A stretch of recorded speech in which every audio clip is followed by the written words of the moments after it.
আসসালামু আলাইকুম। এটিএন বাংলা সংবাদে সবাইকে স্বাগত জানাচ্ছি সীমা খান। শুরুতেই বিআরবি কেবলস সংবাদ শিরোনাম। অর্থ আত্মসাতের মামলায় ডক্টর ইউনূস সহ 14 জনের বিচার শুরু। ব্যাখ্যা চাইতে আইনমন্ত্রীর দপ্তরে ইউরোপীয় ইউনিয়নের কূটনীতিকরা। ট্রাকে ট্রাকে কোরবানির পশু আসছে রাজধানীর হাটে। এখনো জমেনি বেচাকেনা। শিডিউল বিপর্যয় দিয়ে ঈদের ট্রেন যাত্রা। শুনছিলেন বিআরবি কেবলস সংবাদ শিরোনাম। এবারে জানাবো বিস্তারিত। গ্রামীণ টেলিকমের শ্রমিক কর্মচারীদের প্রায় 25 কোটি টাকা আত্মসাৎ ও পাচারের অভিযোগে দুদকের করা মামলায় ডক্টর ইউনূস সহ 14 জনের বিরুদ্ধে অভিযোগ গঠন করেছে আদালত। এর মধ্য দিয়ে আনুষ্ঠানিক বিচার শুরু হলো। ঢাকার বিশেষ জজ আদালত 4-এর বিচারক সৈয়দ আরাফাত হোসেন আসামিদের অব্যাহতির আবেদন খারিজ করে মামলার অভিযোগ গঠন করেন। আগামী 15 জুলাই সাক্ষ্য গ্রহণের জন্য দিন ঠিক করেছে আদালত। তবে নিজেদের নির্দোষ দাবি করে আদালতের কাছে ন্যায় বিচার চেয়েছেন ডক্টর মোহাম্মদ ইউনূস সহ 14 আসামি। হুমায়ুন চিশতির রিপোর্ট। গ্রামীণ টেলিকমের শ্রমিক কর্মচারীদের 25 কোটি 22 লাখ টাকা আত্মসাৎ ও পাচারের মামলায় অভিযোগ গঠনের আদেশের নির্ধারিত দিন বুধবার সকালে আদালতে আসেন ডক্টর মোহাম্মদ ইউনূস। গত 2রা মে অভিযোগ গঠনের শুনানি শেষ হয়। আদালতের নির্দেশে দুদকের আইনজীবী আসামিদের বিরুদ্ধে অভিযোগ পাঠ করে শোনান। আদালত আসামিদের দোষী না নির্দোষ জিজ্ঞেস করলে কাঠগড়ায় থাকা ডক্টর ইউনূস ও অপর 13 আসামি নিজেদের নির্দোষ দাবি করেন। পরে আসামিদের মামলা থেকে অব্যাহতির আবেদন নামঞ্জুর করে অভিযোগ গঠনের মাধ্যমে বিচার শুরুর আদেশ দেন আদালত। মাননীয় আদালত বলেছেন তারা যে সমস্ত বক্তব্য দিচ্ছেন সেটা সাক্ষ্য প্রমাণের বিষয়। সাক্ষ্য প্রমাণের আলোকে এ ব্যাপারে সিদ্ধান্ত গৃহীত হবে। সুতরাং সাক্ষ্য প্রমাণের আলোকে প্রসিকিউশন পক্ষ থেকে যে সমস্ত ডকুমেন্ট দিয়েছে সেটা যথেষ্ট প্রাইমা ফেসি আছে, মানে গ্রহণযোগ্যতা আছে। সেই কারণেই আজকে অদ্য মামলায় অভিযোগ গঠন করা হয়েছে এবং আসামিরা নির্দোষ দাবি করেছেন এবং তারা বিচার চেয়েছেন। সুতরাং সেই আলোকে 15 সাথে সাক্ষীর জন্য তারিখ ধার্য করা হয়েছে। আদালতের কার্যক্রমের শুরুতে ডক্টর ইউনূস ছাড়া সব আসামিকে লোহারখাঁচার কাঠগড়ায় দাঁড়াতে বলা হলে এদিনও অন্যান্য আসামিদের সাথে নিয়ে ডক্টর ইউনূস দাঁড়ান সেখানে। পরে সাংবাদিকদের কাছে এ নিয়ে আবারও ক্ষোভ প্রকাশ করেন তিনি। একটা হলো আমি সুদখোর, একটা হলো যে আমি দেশের শত্রু, আমি পদ্মা সেতুর অর্থ আটকে দিয়েছি, আমি চারদিকে ষড়যন্ত্র করে বেড়াই। এগুলো হলো হয়রানি, যে কথার কথা বলেই যাচ্ছে। এটা আমাকে জোর করে গ্রামীণ ব্যাংক থেকে বের করে দেওয়া হলো। এরকম প্রতি বছর নতুন নতুন কাহিনী রচনা হলো। এগুলো তো চলছেই, ক্রমাগতভাবে চলছে। এটাই হলো হয়রানি, আজকের হয়রানি না, ক্রমাগত হয়রানির বিষয়। মামলার অভিযোগ গঠনের বিরুদ্ধে উচ্চ আদালতে যাওয়ার কথা জানিয়েছেন ডক্টর ইউনূসের আইনজীবী। তিনি অভিযোগ করে বলেন, মামলাটি সাধারণ হলেও সরকারের চাপে এ নিয়ে তড়িঘড়ি করছে আদালত। আমরা ন্যায়বিচার পাই নাই, উচ্চ আদালতে যাব এবং কোর্ট 11 তারিখে মাত্র খোলার পরে ডেট ফিক্সড করছে। আমরা বললাম এই কোর্ট তো দ্রুত বিচার ট্রাইব্যুনাল না। গত বছরের 30 মে দুদকের উপপরিচালক গুলশান আনোয়ার বাদী হয়ে মামলাটি দায়ের করেন। হুমায়ুন চিশতি, এটিএন বাংলা, ঢাকা। বিচার প্রক্রিয়া নিয়ে ডক্টর মোহাম্মদ ইউনূসের বক্তব্য অসত্য এবং দেশের মানুষের জন্য অপমানজনক বলে মন্তব্য করেছেন আইনমন্ত্রী অ্যাডভোকেট আনিসুল হক। সচিবালয়ে রাষ্ট্রদূত চার্লস হোয়াইটলির নেতৃত্বে ইউরোপীয় ইউনিয়নের কূটনীতিকদের সাথে বৈঠক শেষে এই মন্তব্য করেন তিনি। আইনমন্ত্রী বলেন, ইউরোপীয় ইউনিয়নের প্রতিনিধিরা ডক্টর ইউনূসের বিচার প্রক্রিয়া সম্পর্কে জানতে চাইলে তাদের বিস্তারিত জানানো হয়েছে।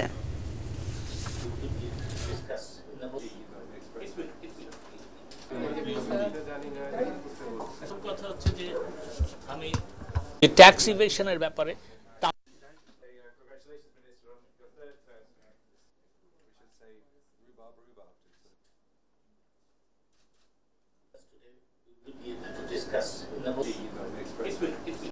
ইভেশনের ব্যাপারে তাদের দেশ এবং অন্যান্য পশ্চিমা দেশ সেটাকে অত্যন্ত গুরুত্বপূর্ণ মামলা বলে মনে করে এবং ঠিক সেইভাবেই তার মামলা হচ্ছে। যদি দেশের যে কোনো নাগরিক দেশের আইন ভঙ্গ করে তার যেরকম বিচার হয়, ডক্টর ইউনূসের ঠিক সেইভাবে বিচার হচ্ছে। কিন্তু আমি এটা বলেছি যে ডক্টর ইউনূস যেই সব কথা বলে বেড়াচ্ছেন সেই সব কথা অসত্য এবং সেই সব কথা বাংলাদেশের জনগণের জন্য অপমানজনক। ধন্যবাদ। প্রধানমন্ত্রী শেখ হাসিনার সাথে সৌজন্য সাক্ষাৎ করেছেন গ্লোবাল ফান্ডের নির্বাহী পরিচালক পিটার স্যান্ডস ও স্টপ টিবি পার্টনারশিপের নির্বাহী পরিচালক ডক্টর লুসিকা দ্বিতীয়। গণভবনে অনুষ্ঠিত সাক্ষাতে দেশের স্বাস্থ্য খাত সহ বিভিন্ন বিষয় নিয়ে আলোচনা করেন তারা। এ সময় করোনা মহামারী প্রসঙ্গে প্রধানমন্ত্রী বলেন, বিশ্বের অনেক উন্নত দেশের তুলনায় বাংলাদেশে বিনামূল্যে কোভিড ভ্যাকসিন সরবরাহ করেছে তাঁর সরকার। সফলভাবে কোভিড মহামারী মোকাবেলায় প্রধানমন্ত্রী শেখ হাসিনার ভূমিকার প্রশংসা করেন গ্লোবাল ফান্ড ও স্টপ টিবি পার্টনারশিপের নির্বাহী পরিচালকরা।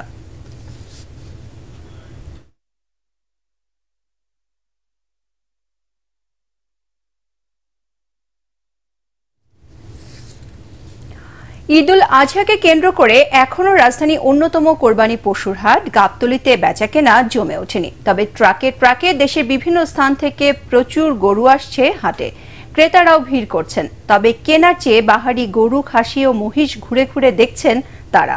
এবার গাবতলী হাটের প্রধান আকর্ষণ পাকিস্তানি দুটি উট, আরও রয়েছে পাকিস্তানি দুম্বা, মহিষ ও ভেড়া।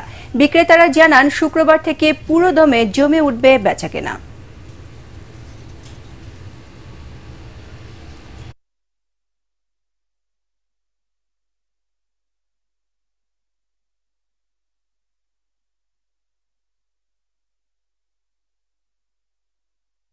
দর্শক, গাবতলীর কোরবানির পশুর হাটে এই মুহূর্তে আছেন আমাদের সহকর্মী মাজহারুল হক মুহাজির। আমরা চলে যাচ্ছি তার কাছে। মুহাজির, আজ থেকে তো রাজধানীতে পশু কেনাবেচা শুরু হয়েছে, আপনি আছেন গাবতলী হাটে, সেখানে কি পরিস্থিতি দেখছেন?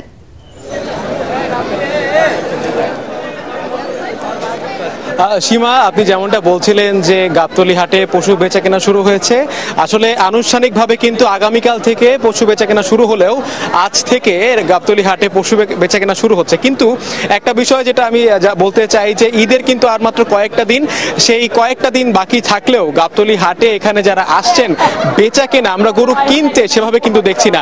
আমরা এখন এই মুহূর্তে গাবতলী হাটেই আছি এবং আমি যদি একটু আপনাকে দেখাতে চাই যে মানুষ কিন্তু আসলে, ক্রেতা কিন্তু আসলে প্রচুর। সবাই আসলে ঈদের যে আমেজ, সেই ঈদের আমেজটাকে আসলে তারা উপভোগ করবার জন্য গাবতলী হাটে আসছেন। বিভিন্ন বয়সের মানুষেরা আসছেন, তারা আসলে ঈদের একটা আনন্দে এরই মধ্যে মেতে উঠেছেন। কিন্তু গরু কিনতে কিংবা ছাগল কিনতে, আমরা কোরবানির পশু কিনতে সেভাবে দেখছি না। আমরা এর আগে যেটা বলছিলাম যে গাবতলী হাটে এবারের মূল আকর্ষণ ছিল হচ্ছে পাকিস্তানি দুইটি উট এবং বেশ কয়েকটি দুম্বা। আমরা জানতে চেয়েছিলাম যে এবারের উটের দাম কেমন ছিল, আসলে এত টাকা দিয়ে উট আসলে কেউ কিনতে চায় কিনা। আমাদেরকে যেমনটি জানিয়েছেন যে এই উটের দাম 28 লাখ কিংবা 27 লাখ, যাই হোক না কেন শখের বশেই সেটাকে আনা হয়েছে যেন এবারের কোরবানির আমেজটাকে আরো বেশি বাড়িয়ে তোলা যায়। আরেকটা বিষয় একটু আপনাকে জানাতে চাই সীমা, এখানে কিন্তু যারা ক্রেতা আছেন তাদের সঙ্গে আমরা কথা বলেছিলাম যে এই গাবতলী হাটের অবস্থাটা আসলে তারা কেমন, কিভাবে দেখছেন। কারণ তারা আমাদেরকে যেটি জানিয়েছেন, তারা বেশ কয়েকটি হাটে গিয়েছেন, তবে সেই তুলনায় গাবতলী হাটে কিছুটা তারা আসলে তাদের ভাষায় ন্যায্য মূল্যে গরু পাচ্ছেন এবং সে কারণে তারা দাবি করছেন যে সামনে গরুর দাম আরো কমবে। এই কারণে তারা একটু অপেক্ষা করছেন, কেউ কেউ অপেক্ষা। মুহাজির, ধন্যবাদ আপনাকে। দর্শক, রাজধানীর গাবতলী হাট থেকে পশু বেচা কেনার খবর জানাচ্ছিলেন আমাদের সহকর্মী মুহাজির। দ্রুততম সময়ের মধ্যে কোরবানির পশু বর্জ্য অপসারণের আশ্বাস দিয়েছেন ঢাকা উত্তর সিটি কর্পোরেশনের মেয়র আতিকুল ইসলাম। গাবতলীর ডিএনসিসি কাঁচা বাজারে বর্জ্য অপসারণের জন্য 40টি ট্রাক উদ্বোধন করে তিনি কথা বলেন।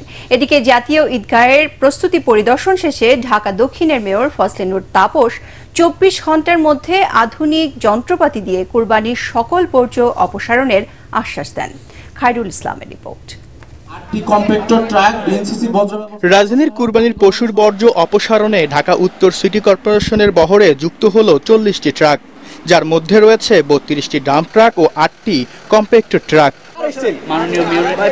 নতুন এসব গাড়ি যুক্ত হওয়ায় প্রতিদিন 350 টন বর্জ্য অপসারণের সক্ষমতা বেড়েছে ডিএনসিসির। আমি ঘোষণা দিতে চাই, আপনাদেরকে সাথে নিয়ে ইনশাল্লাহ এই নতুন 40টা ফ্লিট আমাদের সাথে যেহেতু যোগ হয়েছে, অনেক সুবিধা হবে আমাদের। 6 ঘন্টায় আমি বর্জ্য পরিষ্কার করব ইনশাল্লাহ। এদিকে জাতীয় ঈদগাহে ঈদের নামাজের প্রস্তুতি ঘুরে দেখতে যান ঢাকা দক্ষিণ সিটি কর্পোরেশনের মেয়র ফজলে নূর তাপস। পরে তিনি জানান, এবারও ঈদের প্রধান জামাতে যাতে মুসল্লিরা নির্বিঘ্নে নামাজ আদায় করতে পারেন সেই ব্যবস্থা নেওয়া হয়েছে। আমরা গতবারের ন্যায় যে প্রস্তুতি আমরা সম্পন্ন করছি তাতে আমরা আশা করছি 35,000 মুসল্লি এখানে স্বাচ্ছন্দ্যে এই ঈদের জামাতে অংশগ্রহণ করতে পারবেন। ঈদের দিন যে পর্যায় সৃষ্টি হবে সেটা 24 ঘন্টার মধ্যে অপসারিত হবে। ভারী বৃষ্টি হলেও জাতীয় ঈদগাহ ময়দানে মুসল্লিদের নামাজ আদায়ে কোনো সমস্যা হবে না বলেও জানান ডিএসসিসির মেয়র খায়রুল ইসলাম। এটিএন বাংলা, ঢাকা। ঈদুল আজহা উপলক্ষে আজ থেকে শুরু হয়েছে ঈদ যাত্রা। তবে ট্রেনে বাড়ি ফেরা স্বস্তিদায়ক করতে নানা পদক্ষেপের পরেও শিডিউল বিপর্যয় দিয়ে শুরু হলো ঈদ যাত্রা। এছাড়া ঈদ উপলক্ষে বিভিন্ন রুটে চলছে 10 জোড়া স্পেশাল ট্রেন। আরো জানাচ্ছেন ইয়াসিন রানা। ঘরে ফেরা মানুষের ভোগান্তি এড়াতে নানা পদক্ষেপের পরও প্রথম দিন বিলম্ব দিয়েই শুরু হয় ট্রেনের ঈদ যাত্রা। রাজশাহীগামী ধূমকেতু এক্সপ্রেস ভোর 6টায় ছাড়ার কথা থাকলেও 1 ঘন্টারও বেশি দেরিতে কমলাপুর স্টেশন ছেড়ে যায়। এরপর পর্যটক এক্সপ্রেস ভোর 6:15টার পরিবর্তে 6:50 এবং সিলেটগামী পারাবত এক্সপ্রেস সকাল 6:30টার স্থলে সকাল 8:30টায় ঢাকা ছাড়ে। একটা ট্রেন 3 ঘন্টা লেটে ঢাকা ঢুকছে, কিন্তু আমরা 1 ঘন্টার মধ্যে চালিয়ে দিয়েছি। এটি আপনার বলা একার সুন্দর। তো যাই হোক, সব মিলিয়ে আমরা চাই যেন সবাই প্রত্যাশা থাকে যেন নিরাপদে বাড়ি পৌঁছতে পারে। তো 14টি ট্রেন থেকে 2টি ট্রেন আপনার ডিলেতে গেছে, আশা করি কালকে এগুলো সব ঠিক হয়ে যাবে। এই শিডিউল বিলম্বের প্রভাব পড়ে পরবর্তী বেশিরভাগ ট্রেনগুলোতে। নির্ধারিত সময়ে ট্রেন না ছাড়ায় ভোগান্তিতে পড়েন যাত্রীরা। ভ্যাপসা গরম প্ল্যাটফর্ম ভর্তি মানুষের অস্বস্তি বাড়িয়েছে দ্বিগুণ। ট্রেন যাত্রায় বিলম্ব এড়াতে সর্বাত্মক চেষ্টা করা হচ্ছে বলে জানান কমলাপুর স্টেশন ম্যানেজার। আমাদের সমস্ত কর্মযোগ্যটাই কিন্তু সম্মানিত জালসাধারণকে ঘিরে, এবং ওনাদেরকে কিভাবে নিরাপদে বাড়ি পৌঁছানো যায় সেটাই আমাদের মূল ভাবনা। আর এটা কিন্তু খুব বাস্তবতা, যে ধরনের একটা ট্রেন 2 ঘন্টা ডিলে চালালাম, সেক্ষেত্রে আমাদের কিন্তু কোনো লাভ নেই। প্রতিদিন প্রায় 1.5 লাখ মানুষ রেলের মাধ্যমে ঢাকা ছাড়বে। তাই যাত্রীদের নিরাপদে গন্তব্যে পৌঁছে দিতে সর্বাত্মক চেষ্টার কথা জানায় রেল কর্তৃপক্ষ। ইয়াসিন রানা, এটিএন বাংলা, ঢাকা। ঢাকা শহরে 8 মাত্রার ভূমিকম্প হতে পারে বলে সতর্ক করে দিয়েছেন দুর্যোগ ও ত্রাণ প্রতিমন্ত্রী মহিবুর রহমান। সুনির্দিষ্ট তথ্য আন্তর্জাতিক গবেষণার ফলাফলের ভিত্তিতে কথা বলছেন বলেও জানান তিনি। বাংলাদেশের সেক্রেটারিয়েট রিপোর্টার্স ফোরাম আয়োজিত বিএসআরএফ সংলাপে প্রতিমন্ত্রী বলেন, ঢাকায় 8 মাত্রার ভূমিকম্প হলে 20% বিল্ডিং ধ্বংস হওয়ার আশঙ্কা রয়েছে। অন্য এক প্রশ্নের জবাবে প্রতিমন্ত্রী জানান, বজ্রপাত মোকাবেলায় 1300 কোটি টাকার একটি প্রকল্প নেওয়া হচ্ছে। আগামী মাসেই বজ্রপাত মোকাবেলায় আধুনিক প্রযুক্তির ব্যবহার সম্পর্কে জানতে সচিব সহ ফ্রান্সে যাচ্ছেন বলেও জানান মহিবুর রহমান। আমাদের সমস্ত অবকাঠামোকে দুর্যোগ সহনীয় মাত্রায় গড়ে তুলতে হবে। এমনকি আমরা যদি ভবিষ্যতে নিরাপদ বাংলাদেশ, ভবিষ্যৎ জেনারেশনের জন্য, প্রজন্মের জন্য আমরা নিরাপদ বাংলাদেশ রেখে যেতে চাই, তাহলে আমাদেরকে সমস্ত জাতিকে আমাদেরকে এই দুর্যোগের ব্যাপারে সচেতন করে গড়ে তুলতে হবে। সরকার পতন আন্দোলন খুব দ্রুত আরো বেগবান করা হবে বলে জানিয়েছেন বিএনপি মহাসচিব মির্জা ফখরুল ইসলাম আলমগীর।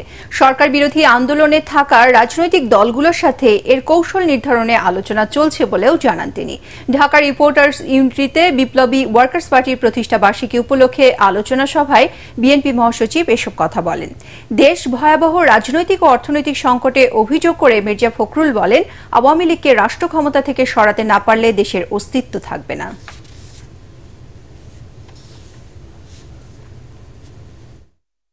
আমাদের প্রধান শত্রু হচ্ছে দখলদারি সরকার। এটাকে মাথায় রেখে আমাদের কাজগুলো করতে হবে। এই দেশের মানুষ জেগে উঠেছে, নতুন সূর্যোদয় হবে এবং সেইখানে আমাদেরকে অবশ্যই পৌঁছতে হবে। আমরা সংগ্রাম করছি, লড়াই করছি, আমাদের ইতিমধ্যে অনেক অর্জন হয়েছে। আন্দোলন আমাদের এখনো চলছে এবং সেই আন্দোলন নিঃসন্দেহে আরো বেগবান হবে অতি শীঘ্র।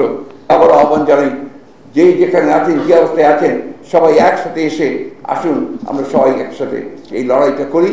এই লড়াইয়ে আমরা আমাদের দেশকে রক্ষা করি, আমাদের সংবিধানকে রক্ষা করি, আমাদের মানুষকে রক্ষা করি। বাজেটে কর্মসংস্থানে গুরুত্ব দেয়া হয়নি বলে জানিয়েছেন তত্ত্বাবধায়ক সরকারের সাবেক উপদেষ্টা হোসেন জিল্লুর রহমান। সিপিডির বাজেট আলোচনায় তিনি জানান, জবাবদিহিতাবিহীন আর্থিক পরিচালনা, প্রাতিষ্ঠানিক দুর্নীতি আর কৌশলগত অদক্ষতার ফাঁদে আটকে আছে বাংলাদেশ। অনুষ্ঠানে পরিকল্পনা মন্ত্রী আব্দুল মান্নান জানান, প্রবৃদ্ধির চাপে রয়েছে মূল্যস্ফীতি। বাজেটে কালো টাকা সাদা করা হয়েছে কার স্বার্থে, তা নিয়ে প্রশ্ন তোলেন সংসদের বিরোধী দলীয় উপনেতা আনিসুল ইসলাম মাহমুদ। শারফুল আলমের রিপোর্ট। 2024-25 অর্থ বছরের বাজেট সংসদে পেশের পর থেকেই এ নিয়ে চলছে নানা আলোচনা। সিপিডির বাজেট সংলাপ আয়োজন করে জানায়, অর্থনৈতিক চ্যালেঞ্জের মুখে প্রস্তাবিত বাজেট গতানুগতিক। মূল্যস্ফীতি নিয়ন্ত্রণ, রাজস্ব আদায় সহ সকল লক্ষ্যমাত্রা অর্জন বাস্তবায়নযোগ্য নয় বলেও মনে করে সংগঠনটি। বিশ্লেষকরা জানান, কৃষি ও স্বাস্থ্য খাতে কম বরাদ্দ সহ বিশেষ সময়ের বাজেটে তরুণদের জন্য বিশেষ কোনো বরাদ্দ নেই। কর্মসংস্থানের উপর ফোকাসটা কোথায় আসলে বাজেটে? যে উন্নয়ন কৌশল চলছে সেখানে কর্মসংস্থানটা ওইভাবে গুরুত্ব পাচ্ছে না। বাংলাদেশ একটা অদক্ষতার ফাঁদের মধ্যে আটকে আছে এবং এটা আমাদের তৈরি ট্র্যাপ। কিন্তু শিক্ষার বিনিয়োগ শুধু যদি হয়, শিক্ষা ভবন তৈরি হবে, তাহলে শিক্ষা মন্ত্রণালয়কে নতুন করে নামকরণ করা দরকার, শিক্ষা অবকাঠামো মন্ত্রণালয়। অনুষ্ঠানে আইন প্রণেতারা বলেন, দেশের অর্থনীতি ধ্বংসের দ্বার প্রান্তে। ক্ষমতাবানদের ইশারায় বাংলাদেশ ব্যাংক, এনবিআর, অর্থ মন্ত্রণালয় চলছে বলেও অভিযোগ করেন তারা। কাদের জন্য অপ্রত্যাশিত অর্থ ব্যবহারের সুযোগ দেওয়া হয়েছে তা নিয়েও ক্ষোভ জানান বক্তারা। কালো টাকা সাদা করার without any question, no authority can question, এটা আসতে পারে না। We have to get away from this corruption, the leakages. We have to bring back transparency. Transparency যতক্ষণ হচ্ছে না, সিন্ডিকেট যতক্ষণ কন্ট্রোল করা যাচ্ছে না, I think we are not in a very good position. প্রবৃদ্ধি একটা আউটকাম, একটা byproduct inflation. If you sacrifice our প্রবৃদ্ধি, আমাদের কিন্তু জীবনযাত্রা মান নেমে আসবে। ইনফ্লেশন টেম হবে, বাট আমাদের সবকিছু কমে আসবে। এই ঝুঁকি আমাদেরকে নিতেই হবে। অনুষ্ঠানে জানানো হয়, জবাবদিহিতার সংস্কৃতির ঘাটতির কারণে অর্থনীতিতে চরম অব্যবস্থাপনা বিরাজ করছে। 6 জুন সংসদে বাজেট পেশ করেন অর্থমন্ত্রী, যা পাশ হবে 30 জুন। তাহলে ভালো হতো। শরফুল আলম, এটিএন বাংলা, ঢাকা। বিএনপির ভারপ্রাপ্ত চেয়ারম্যান তারেক রহমান সহ 21শে আগস্ট গ্রেনেড হামলা মামলার 15 সাজাপ্রাপ্ত পলাতক আসামিদের গ্রেপ্তারের চেষ্টা অব্যাহত রয়েছে বলে জানিয়েছেন প্রধানমন্ত্রী শেখ হাসিনা। জাতীয় সংসদে প্রশ্নোত্তরে সংসদ সদস্য ফরিদা ইয়াসমিনের প্রশ্নের জবাবে তিনি একথা বলেন। স্পিকার শিরিন শারমিন চৌধুরীর সভাপতিত্বে প্রশ্নোত্তরটি টেবিলে উত্থাপন করা হয়। প্রধানমন্ত্রী বলেন, বিদেশে পলাতক আসামি মাওলানা তাজউদ্দিন রাতুল আহমেদ বাবুর বিরুদ্ধে ইন্টারপোলের রেড নোটিশ জারি করা আছে। রায় ঘোষণার আগে অভিযোগপত্রভুক্ত 52 জন আসামির মধ্যে 3 জন আসামির অন্য মামলায় ফাঁসি কার্যকর হয় বলেও জানান প্রধানমন্ত্রী।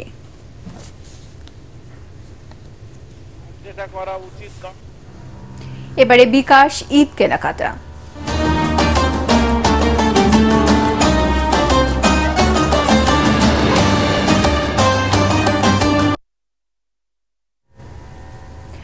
ঈদকে সামনে রেখে গ্রাহকদের কেনাকাটায় আগ্রহ তৈরি করতে বিশেষ অফার দিচ্ছে মোবাইল ব্যাংকিং সেবা প্রতিষ্ঠান বিকাশ।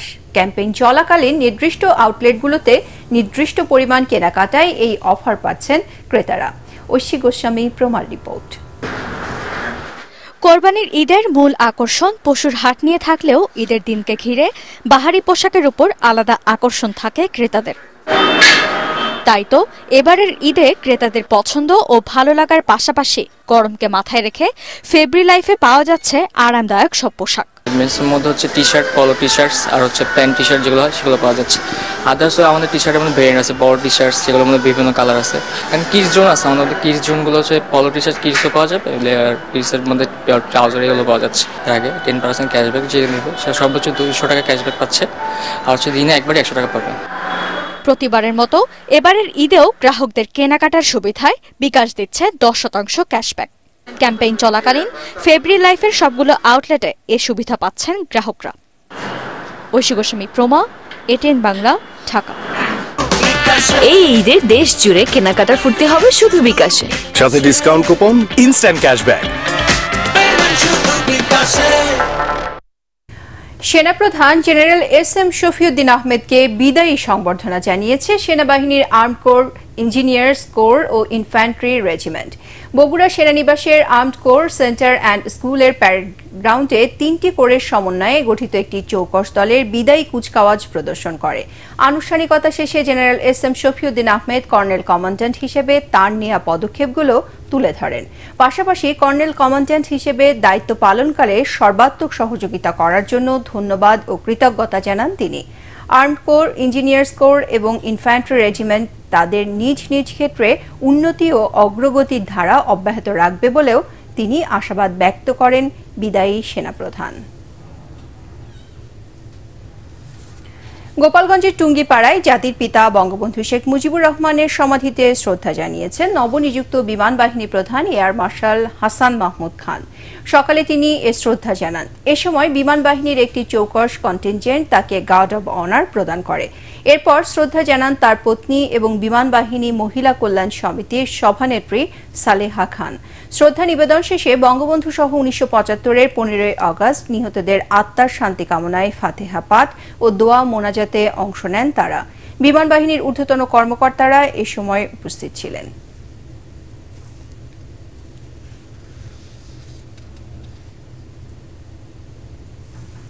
পরিবেশ আইন অমান্য করে অবৈধভাবে ইটভাটা পরিচালনার অপরাধে চট্টগ্রামের পটিয়া উপজেলার হাবিলাস দ্বীপ ইউনিয়ন এলাকার ARH ব্রিকফিল্ড বন্ধ করে দিয়েছে ভ্রাম্যমাণ আদালত।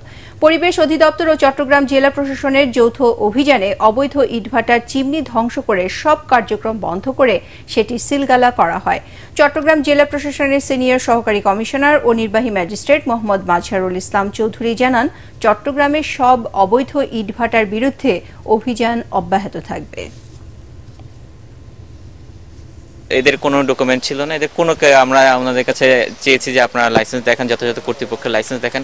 ওনারা কোনো ধরনের কাগজ বা লাইসেন্স বা কোনো ধরনের অনুমতি কোনো কিছু দেখাতে আমাদেরকে ব্যর্থ হয়েছেন, যার প্রেক্ষিতে আমরা এই অভিযানটা চালিয়েছি।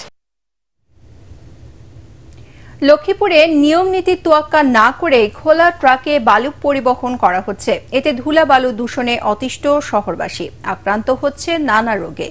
প্রশাসনের কথা মানছেন না চালকরা। তবে বেপরোয়া এসব গাড়ি চলাচল নিয়ন্ত্রণে প্রয়োজনীয় পদক্ষেপ নেওয়া হচ্ছে বলে দাবি ট্রাফিক পুলিশের। লক্ষ্মীপুর প্রতিনিধি মেহরাজ উদ্দিন রবিনের পাঠানো তথ্য ছবিতে আরও জানাচ্ছেন শরীফুল ইসলাম। ঢাকা রায়পুর মহাসড়ক সহ লক্ষ্মীপুরের আঞ্চলিক সড়কগুলোতে এভাবেই খোলা ট্রাকে বহন করা হচ্ছে বালু। অতিরিক্ত বহন করায় শহরের যেখানে সেখানে পড়ছে বালু। বাতাসে বালুকণায় শহর জুড়ে বিরাজ করছে অন্ধকার। ধূলিকণা বাতাসে মিশে হচ্ছে বায়ু দূষণ। ফলে সড়ক দিয়ে চলাচলকারী মোটরসাইকেল আরোহী, শিক্ষার্থী, যানবাহনের যাত্রী ও পথচারীদের চরম দুর্ভোগ হচ্ছে। দীর্ঘদিনের এই সমস্যায় অতিষ্ঠ শহরবাসী। আমাদের সমস্যা হয়, আমরা অসুস্থ হয়ে পড়ি এবং দেখা গেল যে গাড়ি চালানোর সময় অনেকের দুর্ঘটনার আশঙ্কা থাকে অনেক বেশি। অতিরিক্ত বালু উড়ে, এত পরিমাণ বালু এখানে মানুষ এই রাস্তা ব্যবহার করতে পারে না। এটা মানুষের জীবনযাত্রার মান অনেকভাবে দূষিত হয়ে যাচ্ছে। আমি চাই অতি দ্রুত প্রশাসনের একটা ব্যবস্থা নেবে। বায়ু দূষণে অনেকেই অ্যাজমা, হাঁপানি, শ্বাসকষ্ট সহ বিভিন্ন রোগে আক্রান্ত হচ্ছে। এতে চরম ক্ষুব্ধ শহরবাসী। 3 শ্রেণী পেশার লোকের সমস্যা, এক হচ্ছে শিশু, আর হচ্ছে মধ্যবয়স্ক, আর হচ্ছে গিয়ে যারা বৃদ্ধ। শিশুদের ক্ষেত্রে নর্মালি হচ্ছে নিউমোনিয়া বা ফুসফুসের ইনফেকশন, জ্বর, গায়ে ব্যথা, এই জাতীয় ইনফেকশনগুলো হয় বা সংক্রমণগুলো হয়। মজু চৌধুরীর ঘাট থেকে ড্রাম ট্রাকে এসব বালু যাচ্ছে মহাসড়ক দিয়ে নোয়াখালী, ফেনী এবং কুমিল্লাতেও। দিনরাত বেপরোয়া গতিতে চলাচলে প্রায়ই ঘটছে দুর্ঘটনা। ভারী যানবাহন চলাচলে নষ্ট হচ্ছে সড়ক মহাসড়কগুলো। পুরা শহর ধুলায় আচ্ছন্ন হয়ে যাচ্ছে। আমাদের স্কুল কলেজের ছাত্রছাত্রীরা তারা অসুস্থ হচ্ছে। তা আমরা এই বিষয়ে আমাদের পুলিশ প্রশাসন এবং জেলা প্রশাসনের কাছে আগেও ওনাদের নজরে এনেছি এবং আমরা আহ্বান করব যেন ওনারা ট্রাফিকিং ব্যবস্থাটা আরো জোরদার যদি করে, তাহলে আমরা পৌরবাসী অন্তত বালুর অত্যাচার থেকে মুক্ত পাব। সড়ক জুড়ে সৃষ্টি হচ্ছে ছোট বড় অসংখ্য খানাখন্দ। রাস্তার আশেপাশে বিঘ্ন ঘটছে বিভিন্ন ব্যবসায়িক প্রতিষ্ঠানের কার্যক্রম। এ বিষয়ে স্থানীয় প্রশাসনও নির্বিকার বলে অভিযোগ এলাকাবাসীর। বাতাসা বাইর লগে, গায়ের বাইর লগে সব নাকে মুখে ঢুকে সমস্ত মাল উড়ে যায়। মাল এগুলা চারামুষা করতে হয় বারবার। দোকানে বালু, ময়লা সবসময় বালুর জন্য দোকানদারি হইতেছে না, সবসময় ময়লা ভরপুর। বারবার পুলিশ প্রশাসনকে জানিয়েও মিলছে না কোনো প্রতিকার। ট্রাফিক পুলিশের কথাও মানছেন না চালকরা। 5-7 দিন বা 10 দিন আগে যে গাড়িটা মামলা দিয়েছে তাদেরকে আটকে রেখে আবার ত্রিপল কিনতে বাধ্য করেছে। ত্রিপল তারা বাজার থেকে ত্রিপল নিয়ে আসছে, ত্রিপল লাগানোর পরে আমরা গাড়িগুলো অবমুক্ত করেছি। এভাবেই মোটামুটি আমাদের কার্যক্রম চলছে। পৌরবাসীকে এই অত্যাচার থেকে মুক্তি দিতে প্রশাসনকে দ্রুত ব্যবস্থা নেওয়ার দাবি এলাকাবাসীর। Bureau report, ATN Bangla. এবারে আল আরাফ ইসলামী ব্যাংক অর্থ সংবাদ।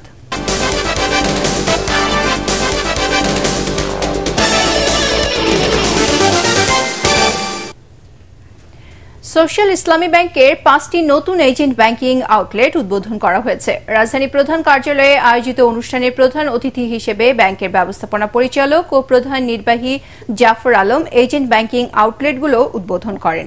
ব্যাংকের উপব্যবস্থাপনা পরিচালক মোহাম্মদ ফোরকানুল্লাহ এর সভাপতিত্বে অনুষ্ঠানে উপস্থিত ছিলেন উপব্যবস্থাপনা পরিচালক আব্দুল হান্নান খান ও মোহাম্মদ হাবিবুর রহমান। স্বাগত বক্তব্য রাখেন এজেন্ট ব্যাংকিং ডিভিশনের প্রধান মোহাম্মদ মশিউর রহমান। অন্যান্যের মধ্যে উপস্থিত ছিলেন ব্যাংকের ব্রাঞ্চেস কন্ট্রোল ডিভিশনের প্রধান জয়নাল আবেদিন এবং শরিয়া সুপারভাইজারি কমিটির সেক্রেটারিয়েটের মুরাক্কিব সৈয়দ জয়নুল আবেদিন সহ ঊর্ধ্বতন নির্বাহীবৃন্দ। নতুন এজেন্ট ব্যাংকিং আউটলেটগুলো হচ্ছে ব্রাহ্মণবাড়িয়ার নাসিরনগরের ধর্মমণ্ডল সড়ক বাজার, কুমিল্লার বুড়িচংয়ে পূর্ণমতি বাজার, জামালপুরের মেলান্দাহে ঝাউগড়া বাজার, কিশোরগঞ্জের কুলিয়ারচরের রামদিতে আগরপুর বাসস্ট্যান্ড এবং ভোলার চরফ্যাশনে আঞ্জুরহাট বাজার। অনুষ্ঠানে ব্যাংকের সংশ্লিষ্ট আঞ্চলিক প্রধান, শাখা ব্যবস্থাপক, আউটলেটগুলোর এজেন্ট সহ স্থানীয় গণ্যমান্য ব্যক্তিবর্গ ভার্চুয়ালি যুক্ত ছিলেন। উদ্বোধন হল ফার্স্ট সিকিউরিটি ইসলামী ব্যাংক পিএলসির নতুন দুটি এজেন্ট ব্যাংকিং আউটলেট। ভার্চুয়ালি কুমিল্লার হোমনায় ঘাড়মোড়া বাজার এজেন্ট ব্যাংকিং আউটলেটে এবং ঢাকার রূপনগরে সোনালী বাজার এজেন্ট ব্যাংকিং আউটলেটের উদ্বোধন করেন ব্যাংকের ব্যবস্থাপনা পরিচালক সৈয়দ ওয়াসেক মোহাম্মদ আলী। এ সময় ব্যাংকের অতিরিক্ত ব্যবস্থাপনা পরিচালক মোহাম্মদ মোস্তফা খায়ের, উপব্যবস্থাপনা পরিচালক মোহাম্মদ মাসুদুর রহমান শাহ ও মোহাম্মদ সিরাজুল ইসলাম, প্রধান কার্যালয়ের বিভাগীয় প্রধানগণ সহ অন্যান্য কর্মকর্তাগণ উপস্থিত ছিলেন। অনুষ্ঠান উপলক্ষে এক দোয়া মাহফিলের আয়োজন করা হয়। এবারে টি-20 বিশ্বকাপ ক্রিকেটের খবর।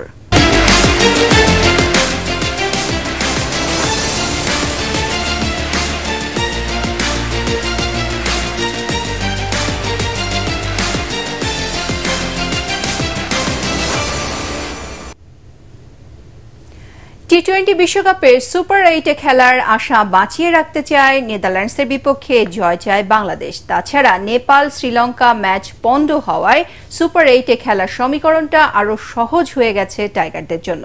ওয়েস্ট ইন্ডিজের সেন্ট ভিনসেন্টের অ্যারন্স ভ্যালি গ্রাউন্ডে আগামীকাল বাংলাদেশ সময় রাত 8:30টায় শুরু হবে ম্যাচটি। আরও জানাচ্ছেন পরাগ আরমান। টি-20 বিশ্বকাপে ওয়েস্ট ইন্ডিজ পর্বে মাঠে নামার আগেই সুসংবাদ পেল বাংলাদেশ। ফ্লোরিডার লর্ডার হিলে নেপালের বিপক্ষে শ্রীলঙ্কার ম্যাচটি বৃষ্টিতে পণ্ড হয়ে গেছে। একটি বলও মাঠে গড়াতে দেয়নি বৃষ্টি। পয়েন্ট ভাগাভাগি করায় নেপালের সমর্থকরা খুশি হলেও রাজ্যের অন্ধকার শ্রীলঙ্কানদের চোখে মুখে, কারণ নিশ্চিত পয়েন্ট হারিয়ে বিদায় ঘণ্টা বাজছে এখন তাদের। শ্রীলঙ্কার সর্বনাশ হলেও পৌষ মাসের আনন্দ এখন বাংলাদেশ শিবিরে, কারণ সেন্ট ভিনসেন্টে নেদারল্যান্ডসকে হারালেই সাকিব নাজমুলরা পেয়ে যাবেন সুপার 8-এর টিকিট। তবে সাম্প্রতিক ফর্ম বিবেচনায় ধারণা করা হচ্ছে নেদারল্যান্ডসের বিপক্ষে কঠিন চ্যালেঞ্জের মুখে পড়তে হবে টাইগারদের। পরিসংখ্যান অবশ্য বাংলাদেশের জয়ের কথাই বলছে। এদিকে বাংলাদেশ নেদারল্যান্ডস ম্যাচ পণ্ড না হলে সুপার 8-এ খেলার কোনো সম্ভাবনা নেই শ্রীলঙ্কার। বাংলাদেশের টপ অর্ডারের পাশাপাশি সাকিব আল হাসানের অফ ফর্ম, র্যাঙ্কিংয়ের অবনমন, জয়ের জন্য ডাচদের অদম্য ইচ্ছের কাছে ফলাফল উল্টে গেলেও টাইগারদের আশার সলতেটা জ্বলতেই থাকবে। সুপার 8-এ খেলতে হলে তখন অবশ্য বহু যদি কিন্তুর উত্তর মেলাতে হবে সাকিব শান্তদের। পরাগ আরমান, এটিএন বাংলা। এবারে পার্টেক্স খেলার খবর।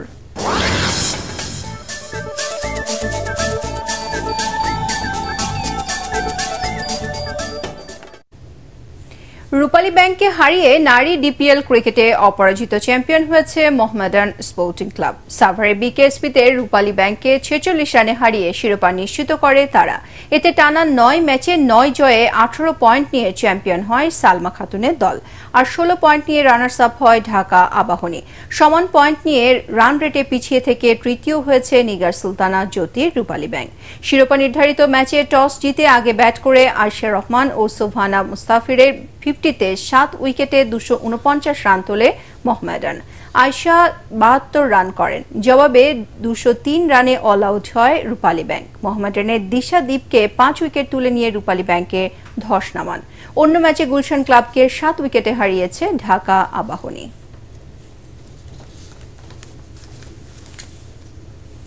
সংবাদ শেষ করার আগে বিআরবিপি কেবল শিরোনামগুলো আরও একবার।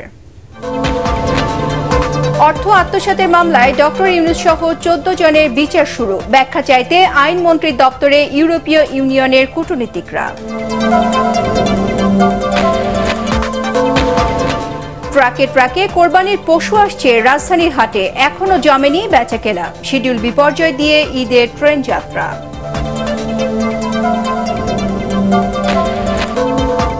পরবর্তী সংবাদ দেখার আমন্ত্রণ জানিয়ে এখনকার মতো শেষ করছি। এটিএন বাংলা সংবাদ ইউটিউবে দেখতে ব্রাউজ করুন youtube/ATN বাংলা নিউজ। ধন্যবাদ সবাইকে।